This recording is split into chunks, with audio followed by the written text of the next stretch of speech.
Today, we're diving into a really strange, modern feeling, being intellectually stuck, kind of lost in a sea of information.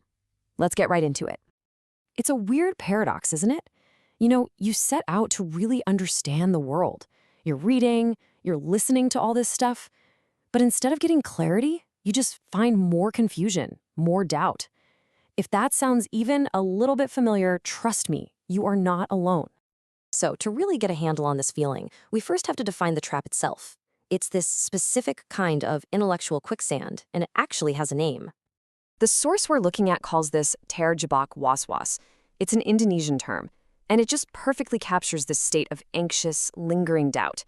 This isn't just normal curiosity, oh no. This is a compulsive, never-ending search for a deeper truth that, and here's the irony, actually stops you from ever finding any solid ground to stand on. Think of it like a video game. You think you're finally about to reach the boss level, but instead, surprise! You've just unlocked a new, even more complex level below the one you're on. And that just keeps happening, over and over again. You're always going deeper, which feels productive, but you never actually arrive anywhere. And this slide, it just lays out the cycle perfectly. Look at these steps. First, you find a new belief you're excited about. But then, step 2, you find a deeper take on it. So what happens? Step 3, you throw out that old belief, calling it superficial, and then you're right back at the beginning, repeating the search. It's like you're perpetually shedding intellectual skins without ever finding your actual core. So what does this cycle actually look like in the wild? This isn't just some vague feeling in your head. It has clear, recognizable symptoms that show up in how a person thinks and sees the entire world. And here's the breakdown. First, your own logic starts playing tricks on you, kind of like a mental magic trick. Then, because you're doing all this free thinking without a guide, it can spiral into a full-blown identity crisis. You start rejecting simple ideas just because they feel too simple. And then there's this last one. You grab onto little pieces of philosophies, like one puzzle piece, and you act like you've solved the whole puzzle. The source gives a perfect example using Stoicism. Look, Stoicism is an amazing tool, right? It's a valuable piece of the puzzle that can lead you to a much bigger truth.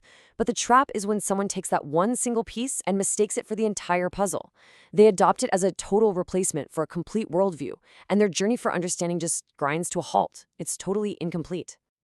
Okay, so we've defined the trap, we've looked at the symptoms, but what's the real root cause here? Why is this happening to so many people right now more than ever?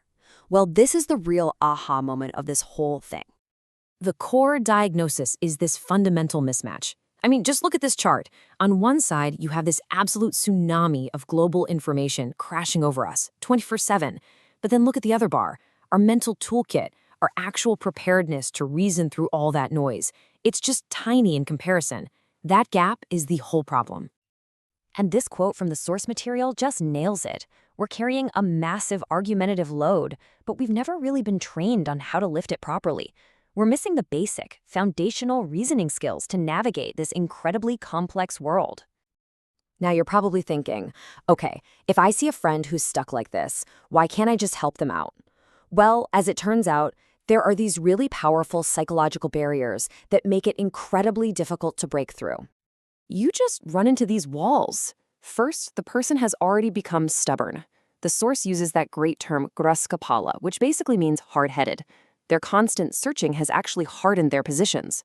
Second, they've become so skeptical of everything that even genuinely helpful sources get dismissed as not credible. And third, their own social circles can easily just pull them right back into that same pit of doubt. And that's the absolute key, right there in the quote. The very act of constantly jumping from one idea to the next without any kind of guide, that's what builds the stubbornness. It's a defense mechanism. Their pride in their own critical thinking ironically becomes the biggest wall stopping anyone from actually helping them. This all brings us to the final and honestly the most profound twist in this whole intellectual crisis. It's a paradox that lies at the very, very heart of the problem. So after going through that cycle of doubt again and again and again, always digging for that deeper level, the mind develops a really powerful habit. It gets conditioned, you could even say addicted to seeking out complexity. Complexity itself starts to feel like the signature of truth. And here it is. This is the ultimate trap. When a simple, foundational, universal truth is presented to them, the mind just rejects it instantly. And why? Because it feels superficial. It doesn't have all those complicated layers that the mind has literally been trained to hunt for.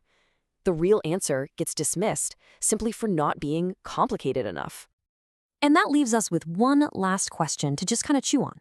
In this modern world, where we are absolutely drowning in nuance and complexity, could it be that the hardest thing for any of us to do is to just accept a simple truth? Definitely something to think about.